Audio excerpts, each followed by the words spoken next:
ఆడ జన్మలో ఉన్న అద్దాన్ని వెతికాను, అమ్మాని పిలుపుకై అల్లాడిపోయాను. చిన్న నోట తొలిసారి అమ్మాని పలికితే ఆడ జన్మను నేను గెలిచానుకున్నాను. పురిటి నొప్పుల బాధ ఈశ్వరా, తల్లి పార్వతిని అడగరా శంకరా. పురిటి నొప్పుల బాధ ఈశ్వరా, తల్లి పార్వతిని అడగరా శంకరా.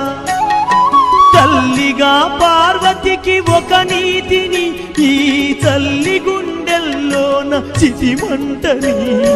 రాతి బొమ్మల్లోన కొలువైన శివుడా, రక్తబంధము విలువ నీకు తెలియదురా.